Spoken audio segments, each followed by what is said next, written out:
نحمده ونصلي على رسوله الكريم اما بعد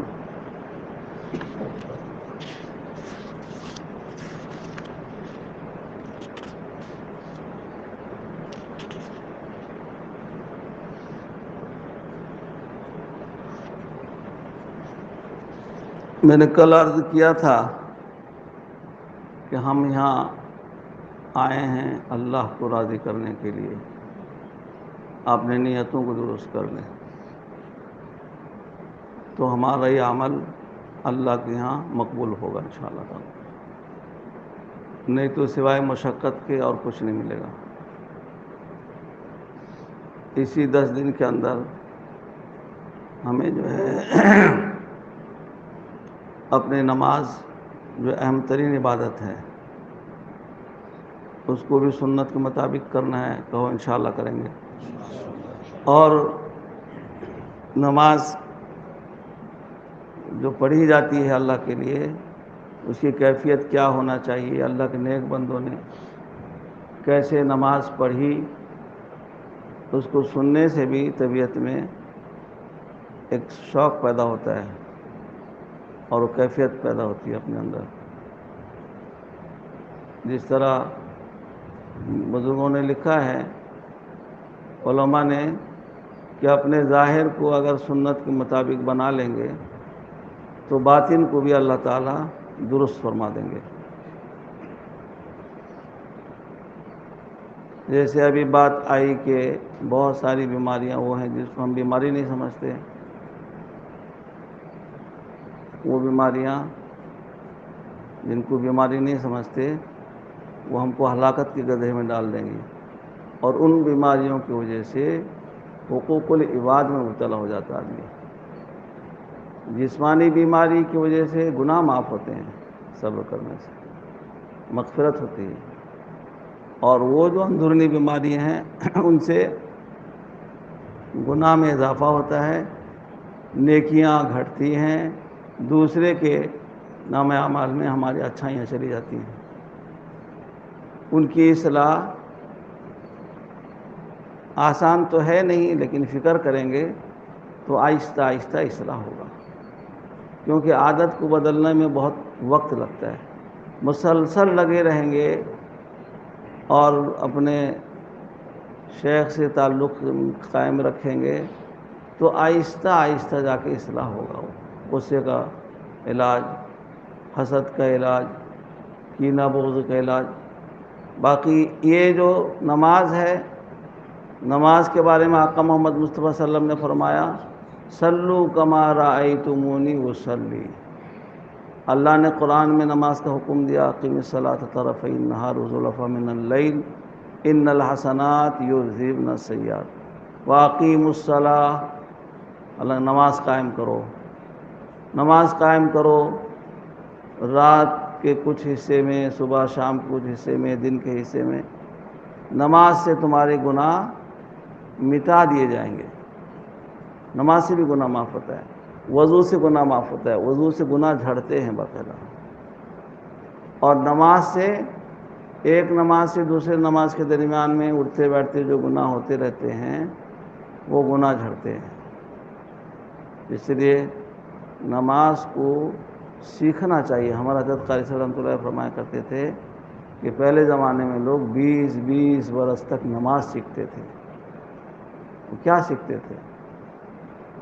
ایک تو ظاہر کو نماز سنت کے مطابق کرتے تھے، ایسے کھڑے ہوتے تھے جیسے کھمبا سمجھ کے پرندہ آ کے بیٹھ گیا کہ کھمبا کھڑا ہے، یعنی اتنا سیدھا کھڑا رہتے تھے کہ وہ کھمبا سمجھ کے آ کے کھڑا ہو جاتا، بیٹھ جاتا تھا پرندہ، ہلنے سے تو اڑ جائے گا پرندہ۔ اتنا سکون نماز کے اندر ان کے بدن کے اعضاء میں ہوتا تھا کہ حرکت کا سوال نہیں۔ ایسی نماز سیکھنی ہے۔ اب آقا محمد مصطفیٰ صلی اللہ علیہ وسلم سے صحابہ رضی اللہ عنہم نے سیکھا، ان سے ان کے بعد والوں نے سیکھا، ان سے ان کے بعد والوں نے سیکھا۔ ہم تھوڑا سا عملی مشق کریں گے، آہستہ آہستہ ہماری زندگی میں ویسی نماز آئے گی۔ وہی نماز ایسی ہوتی ہے جو اللہ کی مدد و نصرت کو اتارتی ہے۔ یہ فرماتے ہیں کہ ایک جائزے کے مطابق دنیا میں 25% مسلمان نماز پڑھتے ہیں. اللہ بہتر جانے ایک جائزہ ہے یہ. 100 میں 25-30% لوگ نماز پڑھتے ہیں اور 75% مسلمان نماز نہیں پڑھتے. اور یہ 25% مسلمان کیسی نماز پڑھتے ہیں اس کا اندازہ آپ حضرات خود لگائیں. فرماتے ہیں میرے عزیز کتنی فکر کی بات ہے کہ ایک آدمی 70 سال نماز پڑھے اور نماز اس کے منہ پر مار دی جائے اور وہ اس کے سر سے ایک بالش بھی اوپر نہ جائے. چنانچہ احادیث شریفہ اس بات پر شاہد ہیں. آپ صلی اللہ علیہ وسلم نے فرمایا کہ جو نماز کو خشوع و خضوع سے ادا نہیں کرتا تو نماز اس کے منہ پر پرانے کپڑے کی طرح لپیٹ کر مار دی جاتی ہے. کہا جائے کہ نماز تمہاری نماز ضرورت نہیں، یعنی اللہ کے ہاں مقبول نہیں ہوتی نماز جو سنت شریعت کے مطابق نہ ہو، خشوع کے ساتھ نہ ہو. اسی طرح خشوع و خضوع سے نماز نہ پڑھنے والوں کے بارے میں آپ صلی اللہ علیہ وسلم نے فرمایا یاتی علی الناس زمان یصلون وکان یصلون. لوگوں پر ایک زمانہ ایسا آئے گا کہ وہ نماز پڑھنے کے باوجود نمازی نہ ہوں گے. نماز پڑھ رہے ہیں لیکن اللہ کے نزدیک نمازی نہیں. لوگ تو نمازی سمجھ رہے ہیں کہ نماز پڑھ رہے ہیں، پڑھ کے. اسی طرح ایک اور حدیث شریف میں ہے کہ وہ نمازی پر بد دعا کرتی ہے اور کہتی ہے ضیاک اللہ تعالیٰ کما ضیعتنی، اللہ تجھے ضائع کرے جس طرح تو نے مجھے ضائع کیا. افسوس کتنا بڑا. دیکھو نماز آدمی پڑھ رہا ہے اور نماز اس کے لیے بد دعا کر رہی ہے. اللہ اکبر. ان چیزوں سے ہم واقف رہیں گے تو جی لگا کے نماز پڑھیں گے. علماء نے لکھا ہے کہ جیسی بھی آتی ہے نماز آدمی پڑھتا رہے، چھوڑے نہیں، لیکن سیکھنے کی کوشش کرتا رہے. یہ بندے کے لیے اس کی نماز میں اسی قدر حصہ ہے جس قدر وہ سمجھے. نماز کو سمجھ کے پڑھے، یادداشت کے ساتھ پڑھے، ٹلا کے نہ پڑھے.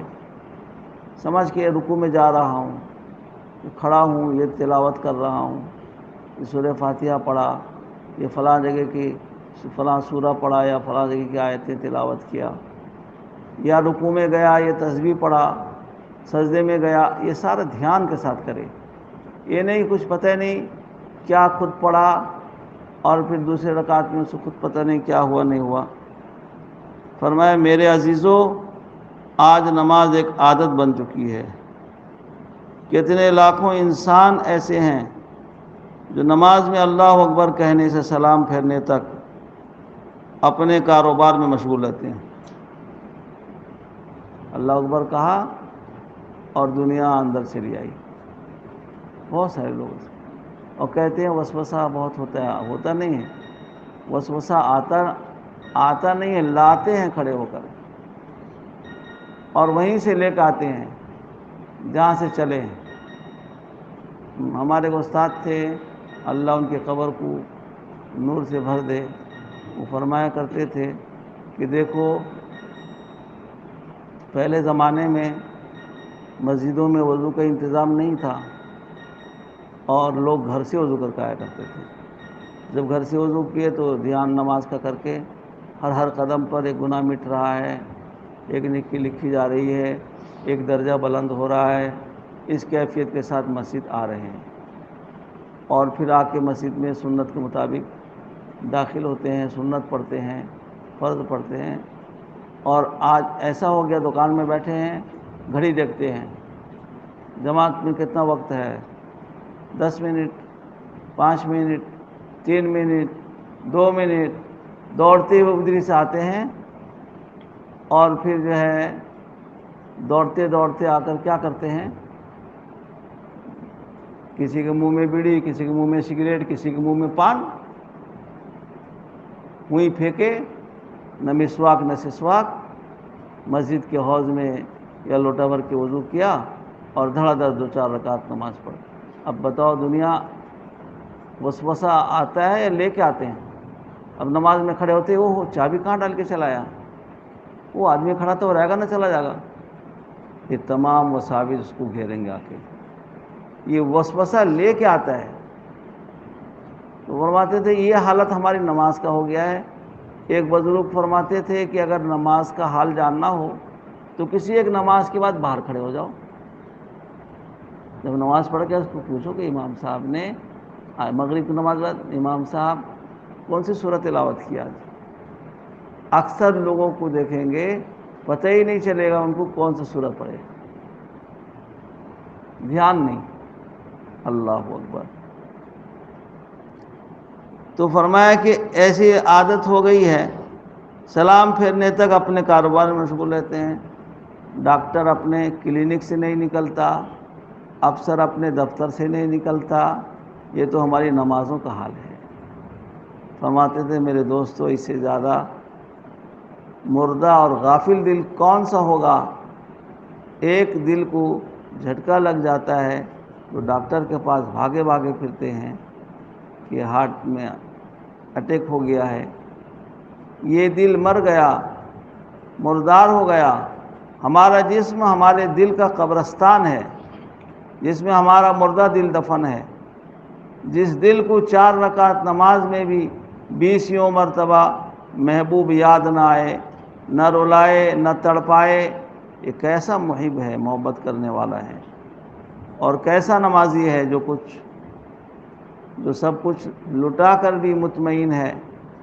چوری ہو جائے تو ماتھے پر شکن آ جاتی ہے، شیطان اللہ کی محبت چرا کر لے گیا اور ہم مزے سے بیٹھے ہیں۔ پھر افسوس کی بات یہ ہے کہ اس کا ورد بھی، اس کا درد بھی مٹ گیا۔ میرے دوستو رواج ہی مٹ گیا کہ مجھے نماز کے لیے محنت کرنی ہے، کہ نماز بھی کوئی سیکھنے کی چیز ہے۔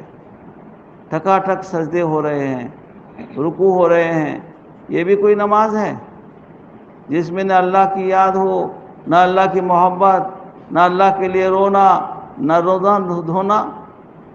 40 برس سے نماز پڑھ رہے ہیں، 40 سال کی نمازوں میں ایک سجدے میں بھی اللہ یاد نہ آئے تو اسے کہاں اللہ یاد آئے گا؟ حالانکہ حدیث شریف میں آتا ہے کہ سجدہ کرتے وقت نمازی کا سر میرے قدموں کے درمیان ہوتا ہے۔ اللہ تو جسم جسامت سے پاک ہیں، اس سے مراد علماء نے لکھا ہے کہ اللہ کے سامنے ہوتا ہے، اور سجدے میں نمازی میرے سب سے قریب ہوتا ہے۔ دوستو جو نماز میں اللہ سے غافل ہو، جو نماز میں اللہ کے لیے تڑپتا نہ ہو، وہ گھر میں کیسے اللہ کے لیے بے قرار ہوگا؟ مختصر یہ ہے کہ اس وقت ضرورت اس بات کی ہے کہ تنہائیوں میں اپنی نماز پر محنت کی جائے، کیونکہ اللہ سے ہم کلامی اور ملاقات کا ذریعہ ہے۔ اب رہا یہ مسئلہ کہ ہم اپنی نماز کو جاندار کیسے بنائیں، تو اس کے لیے اس اللہ کے فضل و کرم سے اس کتاب کو لکھا۔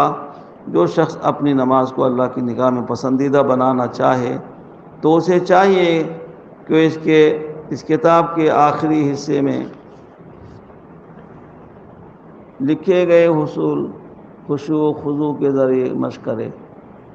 تو اس طرح ہم اس کو روزانہ تھوڑا تھوڑا سنیں گے، یہ سمجھ کے بیٹھیں کہ ہم بالکل مجلس تو ہے ہی نیک لوگوں کی مجلس، اتنے لوگ اپنا گھر بار چھوڑ کر آئے ہیں، سب اللہ کے ولی ہیں، اس وقت سب اللہ کے ولی ہیں، ہم اپنے آپ کو پہچانیں، اور سب مستجاب ہیں، یعنی جو دعا کریں گے قبول ہوگی، اور رمضان کا ایام رات دن قبولیت کی گھڑیاں ہیں، اس لیے اس میں یہ سوچ کے بیٹھیں کہ ہم اپنے آپ کو سدھارنے کے لیے پوری کوشش کریں گے، کہیں انشاءاللہ تعالی نماز کو بھی درست کریں گے، دل دماغ کو بھی درست کریں گے، تلاوت کو بھی عمدہ بنائیں گے۔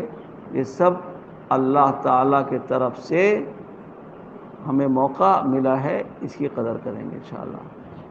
لہذا تھوڑی روزانہ یہ بات سنائی جائے گی، آپ لوگ دھیان سے سنیں گے اور اس کے مطابق کوشش کریں گے، انشاءاللہ ہماری نماز بھی اس قابل بنے گی جو اللہ کے یہاں پہنچے گی، اللہ اس کو قبول فرمائیں گے اور اس کا بدلہ ہم کو اچھا ملے گا۔